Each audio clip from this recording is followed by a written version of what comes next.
quiero hablarles acerca de las bendiciones de la Pascua. Vámonos por favor al libro de Éxodo, capítulo 12. Voy a leer solamente 3 versículos nada más, porque va a ser como mi punto de partida aquí. Éxodo capítulo 12, las bendiciones de la Pascua. Y me van a ver correr hacia el Nuevo Testamento también, haciendo una analogía, una comparación, será lo mejor, una comparación con la Santa Cena. Por ejemplo, en el culto de las 8 hablamos cómo es increíble que todo el libro de Éxodo cabe en el capítulo 11 de Primera de Corintios. Todas las cosas de cómo se divide el libro de Éxodo, se divide en 5 partes. Todo está relacionado con la Santa Cena, con la Pascua. Es una cosa maravillosa. Y en el culto de las 6 hablamos de la exhortación de la Santa Cena, de la exhortación de la Pascua. Es un mensaje para aprender, para escucharlo. Éxodo capítulo 12, ¿lo tiene? Amén. Dice la palabra del Señor: habló Jehová a Moisés y a Aarón en la tierra de Egipto, diciendo: este mes os será principio de los meses. O sea que Dios cambió el calendario de Israel ese día. Este mes será principio de los meses. Para vosotros será este el primero de los meses del año. Pueden sentarse. ¿De qué nos habla la Pascua? ¿Qué aprendemos de esta ordenanza que el Señor le dio al pueblo de Israel? Y para nosotros la cena del Señor, la Santa Cena. ¿Qué aprendemos? A ver, si ustedes no han tenido la oportunidad de estar en una ceremonia judía cuando se celebra la Pascua, se han perdido de una de las cosas más bonitas que hay. Se han perdido de una ceremonia hermosa, ¿verdad? Yo he tenido el privilegio de estar en una iglesia. Tengo un amigo que es judío, y estuve en una oportunidad en celebrando la Pascua con él. Una cosa increíble, toda la similitud, todo el simbolismo. ¿Saben ustedes que todo lo relacionado a la Pascua apunta a Jesucristo? Todo.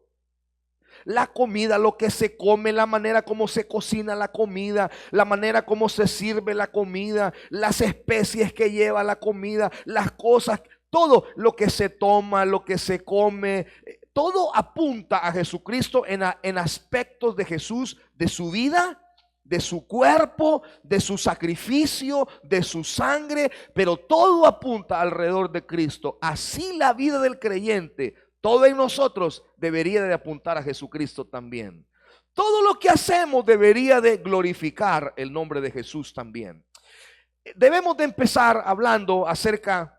Yo les mencioné, voy a introducirme quizás con la misma introducción que utilicé en el culto de las 8, para que ustedes me entiendan un poquito el panorama de lo que quiero hablar. Por ejemplo, la Biblia es diseñada de una manera que nosotros podamos entender la redención.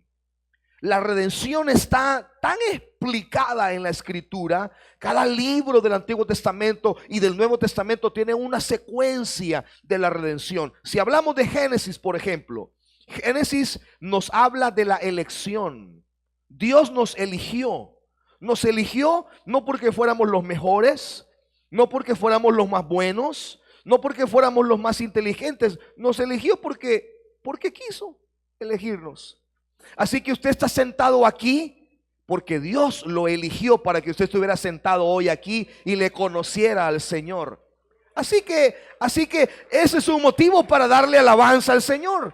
Él nos eligió. Génesis nos habla de eso, que nos eligió. Si me apagan este aire, por favor, porque ando todavía un poco estorbado de la garganta.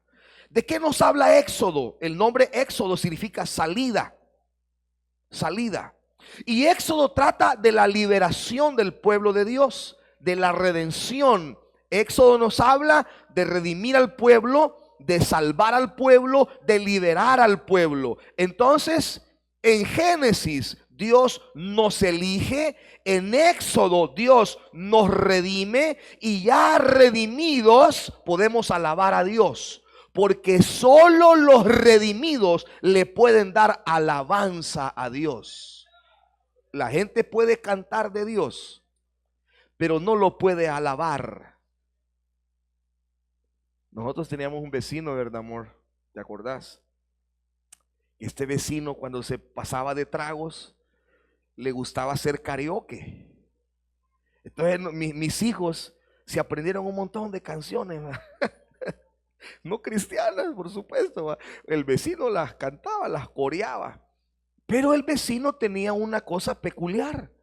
Cantaba una de Chente y cantaba una de Jesús Adrián Romero también. O sea, cantaba una mundana y una cristiana. Y las en karaoke, ¿verdad? Tenía su micrófono, su aparato y le daba ahí, ¿verdad? Él cantaba alabanzas. Ahora, pero él no estaba alabando.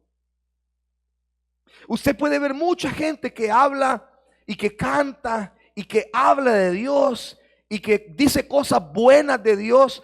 Puede incluso ver hasta políticos decir Dios les bendiga, Jesucristo les ama, y hablar como si fueran cristianos, pero no están alabando, porque solo los que han sido redimidos en la sangre de Jesucristo pueden darle alabanza a Dios. Entonces, en Génesis Dios nos escoge, nos elige. En Éxodo Dios nos liberta, nos redime, y como pueblo redimido, ahora podemos alabar y glorificar al Señor. Ahora, ¿qué nos habla Levíticos? Levíticos nos da la ley para que podamos obedecer a Dios. Esta ley debemos de obedecerla por amor al Señor. En Levíticos, que es una guía que Israel tenía y que ahora nosotros tenemos, es la guía para saber vivir una vida de santidad, para poder habitar cerca de un Dios santo. Prácticamente Levíticos es el libro que nos enseña de cómo un pueblo pecador se puede acercar a un Dios santo, de cómo un pueblo en pecado, en desobediencia, con una naturaleza pecaminosa, cómo puede caminar en santidad. Si usted quiere saber el secreto para caminar en santidad, Levíticos es el libro que tiene que estudiar. Levíticos es un gran libro para estudiar. Entonces, Levíticos contiene las instrucciones detalladas sobre los rituales, los sacrificios, las leyes de purificación. Todo el sistema sacerdotal está legislado en Levíticos para asegurarle al pueblo de Israel y a la iglesia la reconciliación y el perdón de Dios. Porque cuando Dios estableció la Pascua y estableció por medio de Pablo la Santa Cena, Él dio normativas de cómo se iban a hacer las cosas. Entonces, cuando Israel celebra la Pascua en el Éxodo, aún no estaba la normativa. La normativa está ya escrituralmente en Levíticos. Pero por un instinto de adoración, por un instinto de obediencia, el pueblo de Israel nomás salió de Egipto. Lo primero que hicieron fue celebrar la Pascua. Y fue tan importante que Dios dijo: ¿saben qué? Aquí se cambia el calendario. Para ustedes esta fecha va a ser como enero para ustedes. El primer año, el primer día y el primer mes del año empieza con la Pascua. Porque si vamos a empezar algo, empecémoslo con Cristo de una vez, hermano, para que nos salga bien, para que las cosas nos queden bien. Por eso me encanta cuando un cristiano compra carrito nuevo y dice: pastor, vaya a orar por mi nave. Y allá va uno a orar por las llantas, por el motor. Pastor, vamos a orar por mi casita, vamos a orar por el negocio, vamos a orar. Y hermanos, si es una bicicleta que se compra y en eso se transporta, oremos por la bicicleta también, por una moto. Y yo en estos últimos días he estado en una empresa que se acaba de abrir. Voy a estar en otros días en una acción de gracias por una persona que acaba de terminar su doctorado en medicina, agradeciendo a Dios. Porque si usted va a empezar algo, empiécelo con Cristo, hermano, empiécelo con Dios, empiece bien, haga bien las cosas.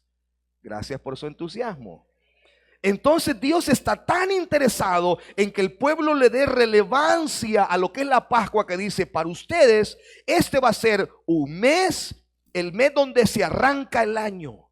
Aquí va a ser donde el año empieza para ustedes, y va a ser principio de mes para ustedes, principio de año. Entonces Levíticos nos habla de estas cosas, ¿verdad? Ahora, ¿de qué nos habla realmente la Pascua? La Pascua nos habla de liberación. Digan conmigo: liberación. Israel, la Pascua se celebró porque Israel había sido libertada de la esclavitud. La Pascua se celebró porque Israel había salido victorioso de la esclavitud en Egipto. Y no salieron con las manos vacías, salieron con las manos llenas de Egipto. Y no solo salió el pueblo de Israel que había nacido de los lomos de Jacob, sino que hasta de otras nacionalidades, incluyendo judíos, incluyendo egipcios, iban en la caravana del peregrinaje de Israel hacia la tierra prometida. Pero antes de hablar de la redención de Israel y la nuestra, debemos de hacer una metáfora de cómo ingresó Israel a la tierra de Egipto, cómo se desarrolló en la tierra de Egipto y cómo salió de la tierra de Egipto. ¿Cómo empieza todo con Israel? Todo empieza con un hombre llamado Abraham, que ni siquiera era judío. Él viene de Ur de los Caldeos y tiene un encuentro con Dios. A Abraham le nace un hijo, Isaac, y de Isaac Jacob, y de Jacob es donde nacen las 12 tribus de Israel. En Génesis 47 encontramos la historia de cómo Israel entra. Cuando Israel entra a Egipto, entra por la tierra de Gosén, y su tiempo en Egipto son 430 años. En Éxodo 1:5 dice: todas las personas que le nacieron a Jacob fueron 70, y José estaba en Egipto. Entonces la Biblia nos registra que Jacob entra con 70 personas a Egipto. ¿Por qué a Jacob se le vuelve a nombrar con el nombre de Jacob? En Éxodo 1:5. ¿Por qué cuando Jacob entra en Egipto con 70 de sus familiares, por qué la Biblia no le llama Israel?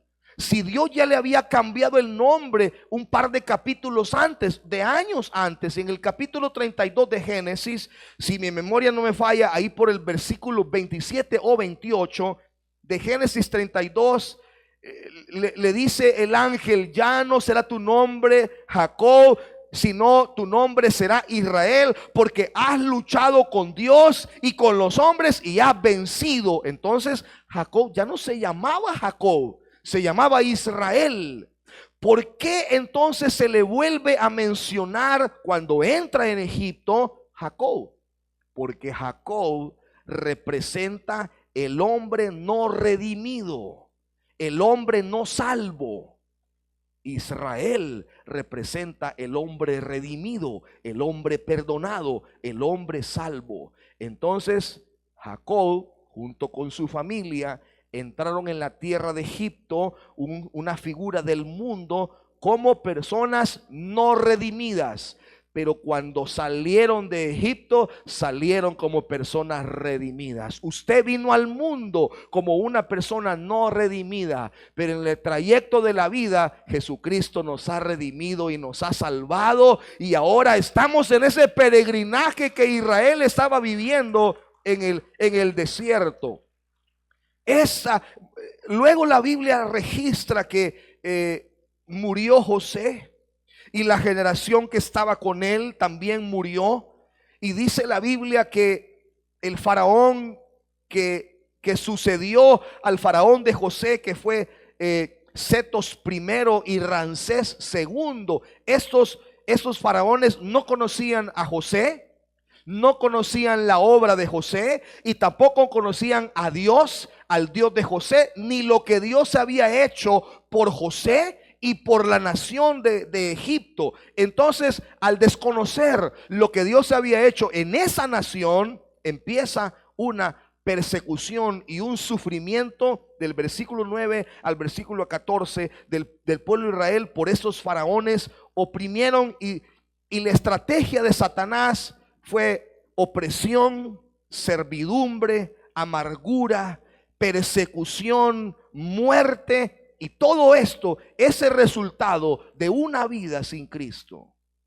La Pascua, la Santa Cena, debería de recordarnos que así estábamos antes de que el Señor nos eligiera en Génesis, nos redimiera en Éxodo y nos diera leyes en Levíticos. Así estábamos, oprimidos, en servidumbre, en amargura, en persecución y en muerte espiritual y hasta muerte física. Eso es el resultado de una vida sin Cristo. Mire lo que dice Romanos capítulo 6, versículo 16 al 18. ¿No sabéis que si os sometéis a alguien como esclavo para obedecerle, sois esclavos de aquel a quien obedecéis? Así del pecado para muerte, o sea de la obediencia para justicia. Pero gracias a Dios, diga conmigo, gracias a Dios, que aunque erais esclavos del pecado, habéis obedecido de corazón a aquella forma de doctrina a la cual fuisteis entregados, y libertados del pecado, vinisteis a ser siervos de la justicia. ¿Cuántos son siervos de Jesucristo, siervos de la justicia? Dice Pablo, gracias a Dios que ustedes, aunque eran esclavos, obedecieron de corazón. Eso es importante en ese versículo. Obedecieron de corazón a aquella forma de doctrina a la cual fuisteis entregados, y libertados del pecado, vinisteis a ser siervos de la justicia. Efesios capítulo 2 versículo 1 dice: y Él os dio vida a vosotros cuando estabais muertos en vuestros delitos y pecados, en los cuales anduvisteis en otro tiempo, siguiendo la corriente de este mundo, conforme al príncipe de la potestad del aire, el espíritu que ahora opera en los hijos de desobediencia, entre los cuales también todos nosotros vivimos en otro tiempo en los deseos de nuestra carne, haciendo la voluntad de la carne y de los pensamientos, y éramos por naturaleza hijos de ira, de la misma manera que los otros. Pero gracias a Dios que Él, cuando estábamos muertos en delitos y pecados, nos dio vida. Juntamente con Cristo somos salvos. Entonces, la cena del Señor, la Pascua, nos habla de la redención. Deberíamos entonces estar muy alegres de haber recibido el perdón del Señor. El hombre no es guiado por la razón, sino por los placeres cuando está envuelto en o caminando en la carretera del pecado. Así entró Israel en Egipto como un pueblo no redimido. Y en esos tiempos difíciles, miren el versículo 12, quiero llamar su atención al versículo 12 del capítulo 12. Pues yo pasaré aquella noche por la tierra de Egipto, y heriré a todo primogénito de la tierra de Egipto, así de los hombres como de las bestias, y ejecutaré mis juicios en todos los dioses de Egipto. Yo, Jehová. Aquí Dios tronó ese día en la nación de Israel, y nos enseña la más grande lección que el cristiano no debe de olvidar jamás. En los tiempos de duras pruebas, esos tiempos de pruebas difíciles, han sido los mejores tiempos para ver la bendición de Dios en nuestra vida. Esos tiempos donde hemos llorado, esos tiempos donde hemos sido oprimidos, a veces por nuestra desobediencia, sufriendo las consecuencias de nuestro pecado, de nuestros errores, pero nos hemos humillado. Nos hemos humillado. Como dijo Pablo, obedecimos a esa doctrina que se nos enseñó. Y recordamos las prédicas, recordamos los versículos bíblicos. Es que yo estoy a la vuelta, como el hijo pródigo, a la vuelta de una decisión. Yo estoy aquí sufriendo porque quiero. Eso le pasó a Israel. Israel se dio cuenta que si clamaban a Dios, Si ellos pedían el socorro de Dios, Dios los iba a ayudar. Hay santificación en medio de los momentos difíciles. Hay reconciliación, hay arrepentimiento y hay perdón de pecados. En los tiempos difíciles Dios utiliza para santificarnos, para salvarnos. El Salmo 119, versículo 67 dice: antes que fuera yo humillado, descarriado andaba, mas ahora guardo tu palabra. Antes que fuera yo humillado, descarriado andaba, mas ahora guardo tu palabra. ¿A cuánto les ha pasado esto? Que fuimos humillados, como el pueblo de Israel fue humillado hasta lo sumo. Los oprimieron. Y en esa humillación se descarriaron, anduvieron practicando las idolatrías de Egipto. Pero ahora, dice, guardamos tu palabra. Ahora obedecemos tu palabra. ¿Por qué viene la humillación y la persecución? Porque nos descarriamos. Nos descarriamos. Y ahí es donde Dios nos rescata. Por eso, cada vez que celebramos la cena del Señor, debemos hacernos la pregunta de rigor: ¿cómo estoy yo? ¿Ando descarriadito? ¿Ando desatado? Como algunos de ustedes sé que se desataron con la comida hoy y tienen que reconciliarse con Dios ahora porque han comido mucho. Subieron de peso. Sí. Y a veces tenemos que hacernos esta pregunta: Señor, ¿cómo estoy yo? Miren lo que dice Hebreos 12:10. Y aquellos ciertamente por pocos días nos disciplinaban, como a ellos les parecía, pero para lo que nos es provechoso, para que participemos de su santidad. ¿Para qué viene la disciplina? ¿Para qué viene la humillación? ¿Para qué viene el reconcilio? ¿Para qué viene el perdón de pecados? ¿Para qué viene el confesar nuestras faltas a Dios? Para que participemos de su santidad. Porque Levíticos es el libro que nos enseña que si usted quiere acercarse a un Dios santo, tiene que saber cómo acercarse a Dios. Y eso es a través de la misericordia de Dios, pidiendo nosotros el perdón de nuestros pecados. Si usted quiere participar de su santidad, santifíquese, santifiquémonos. Ahora, como a Dios le gusta. Porque Levíticos enseña cómo a Dios le gustan las cosas. Yo no me puedo acercar a Dios como yo quiero o como yo pienso. Yo no puedo redimirme como yo pienso que me voy a redimir. Por ejemplo, uno de pastor no se da cuenta de todo lo que los líderes hacen. De repente hay líderes que andan pecando deliberadamente. Hay líderes que andan haciendo changoneta de su vida espiritual, perdonen el hebreo. Entonces uno no se da cuenta. Pero como ellos se sienten mal, pero son tan orgullosos para pedir ayuda, entonces se autodisciplinan, se ponen ellos en disciplina. Y dice: mire, hermano fulano, le hablan al líder: fíjate que yo me siento bien mal de salud, fíjate que yo estoy bien topado en el trabajo, estos 3 meses me voy a ausentar, fíjese, no voy a poder servir. Vaya, hermano, está bien, después me incorporo, oiga. Vaya, no se preocupe, aquí lo esperamos. Entonces se toma vacaciones de la iglesia, no viene a la iglesia, ya no está sirviendo, no siente la presión de pararse en el púlpito o desarrollar un ministerio porque anda mal.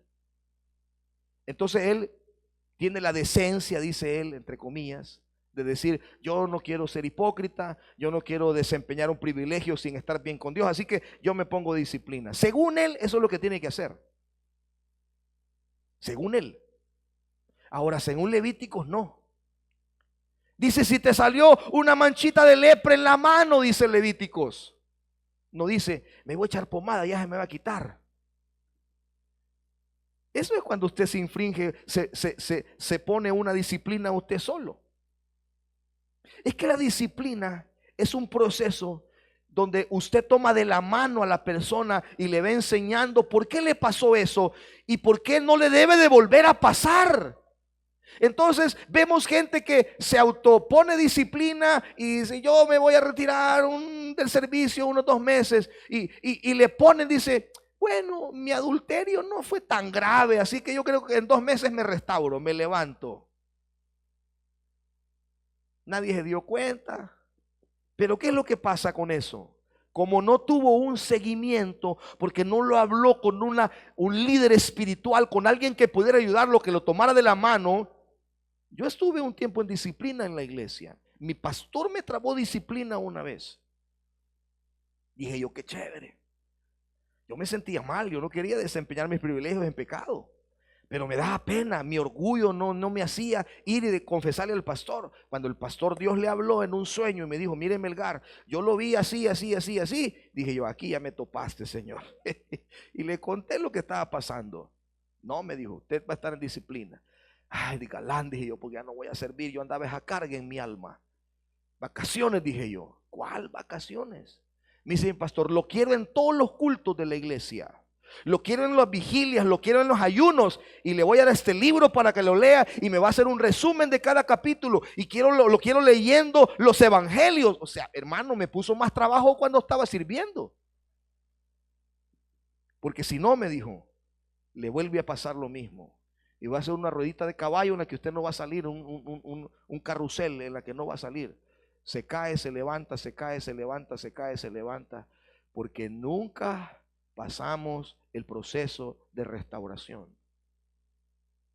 Como cuando usted se quita una gripe con 2 pastillas nada más, y ya cuando se siente bien, suspende el tratamiento, le vuelve a dar y más fuerte.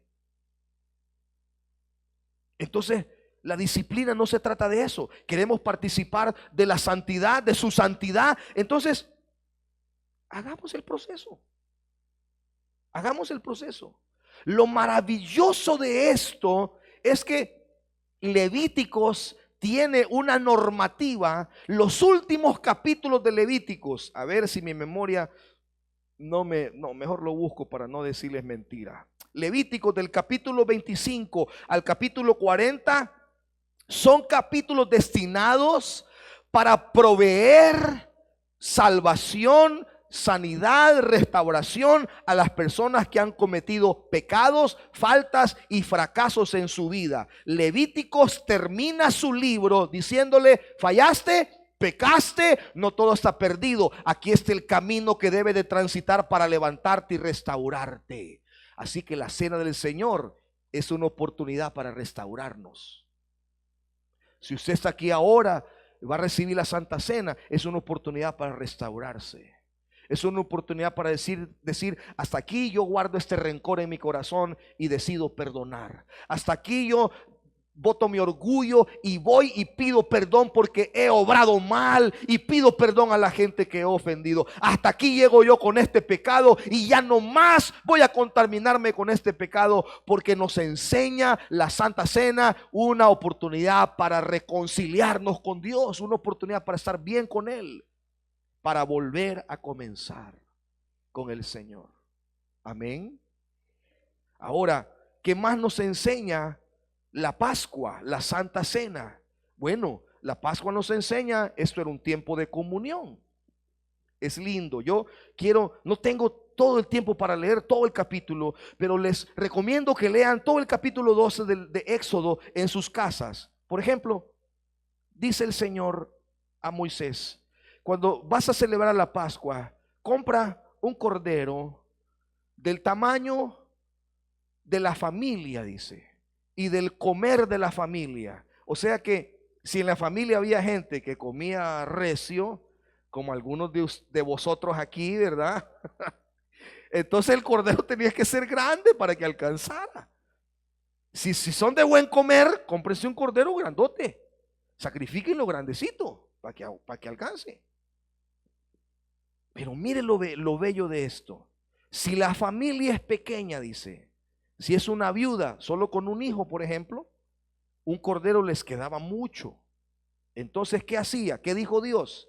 Bueno, si la familia es pequeña y un cordero es demasiado, entonces dijo Dios, el vecino de a la par va a llamar a esa persona y lo va a convidar en su casa para que tengan un tiempo de comunión en familia, y ese niño que no tiene papá sienta que ahí en esa reunión hay paternidad, porque la Santa Cena es un tiempo de comunión de familia. Yo no sé cuántos se acuerdan lo hermoso que fue cuando celebramos la Santa Cena en tiempo de pandemia desde nuestra casa.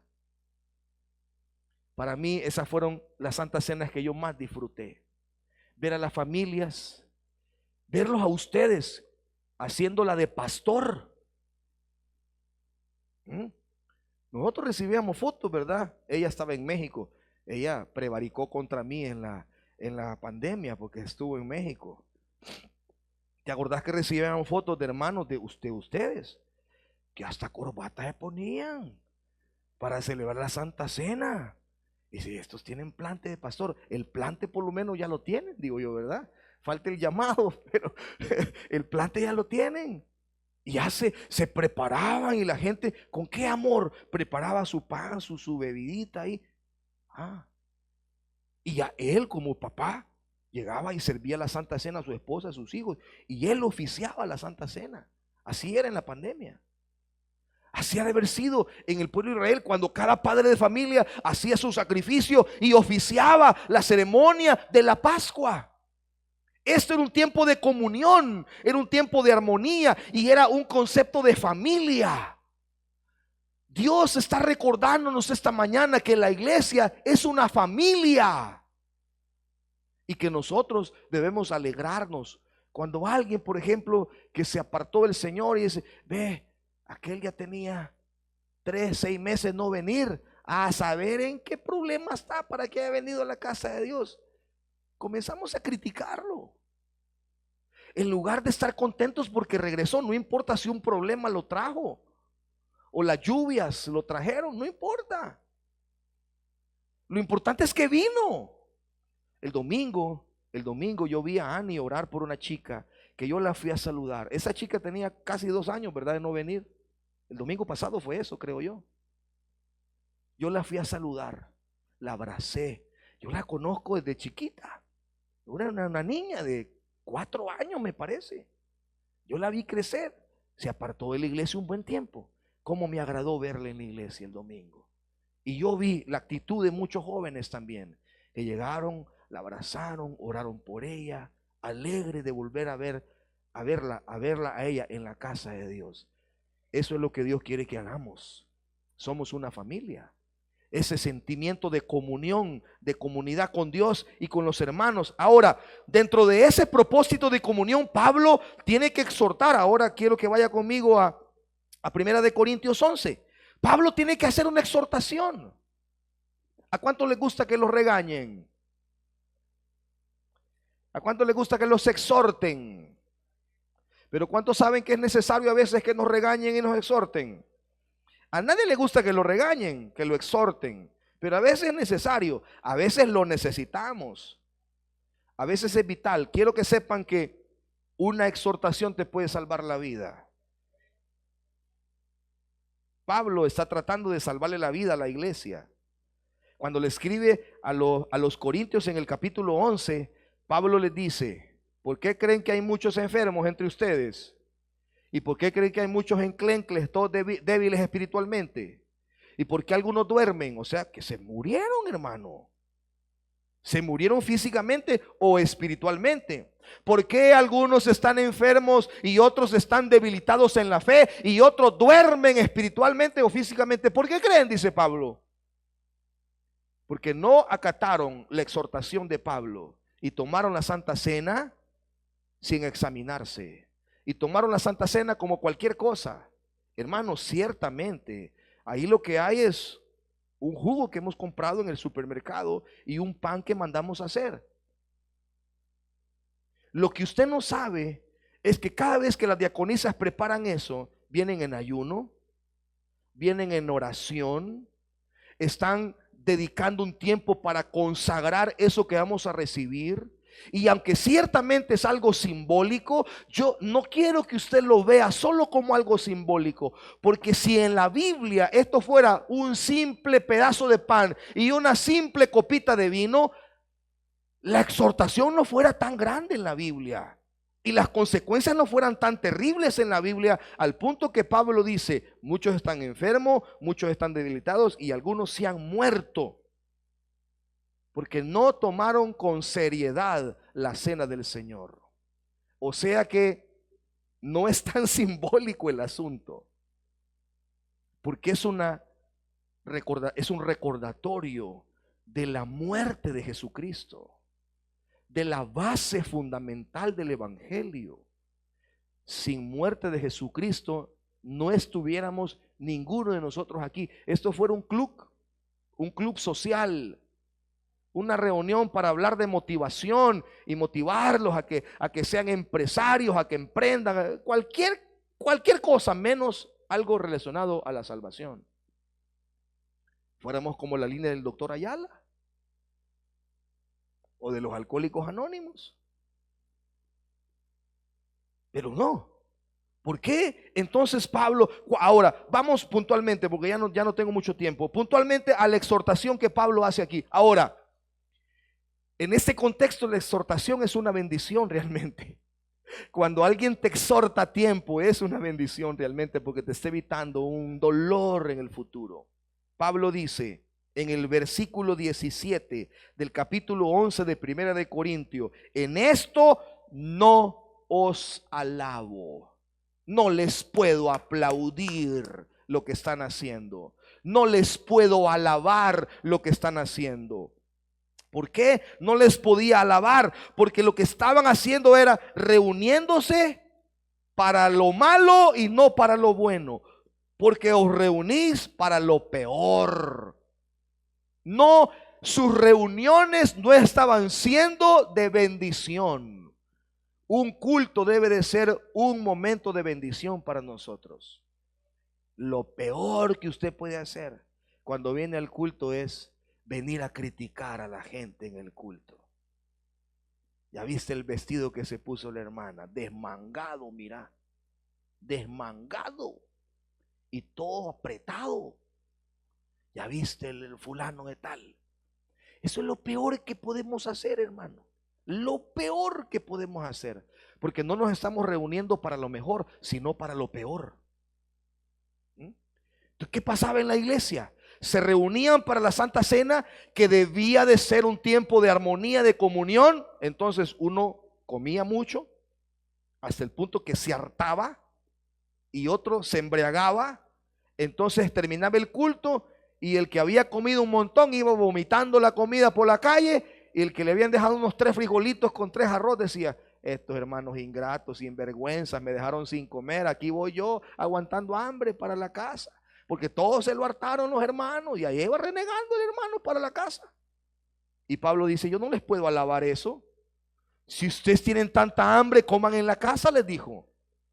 Sáciense en la casa y lleguen a la Santa Cena al tiempo de comunión nada más. Que esto realmente sea una verdadera fiesta, dice Pablo, recordando lo que se debe de recordar: la muerte de Cristo. Que signifique lo que significa. Entonces dice: en esto no los alabo. ¿En qué más no los alababa? Dice Pablo: yo oigo que hay entre ustedes divisiones. Ahí escucho que hay divisiones. Y lo creo, dice Pablo, lo creo. ¿Qué es lo que divide a la iglesia? La falta de unidad entre los líderes. A veces, hermanos, los líderes están peleando posiciones. Piensa que ser diácono es ser más grande que estar en la puerta recibiendo a la gente. Piensa que el que es director de una zona es más grande que el que está dando clases en la iglesia infantil o atendiendo a los bebés en sala cuna. Quizás sean puestos más honoríficos, pero son puestos de mayor humildad. Un diácono debe de ser más humilde que todas las personas en una congregación.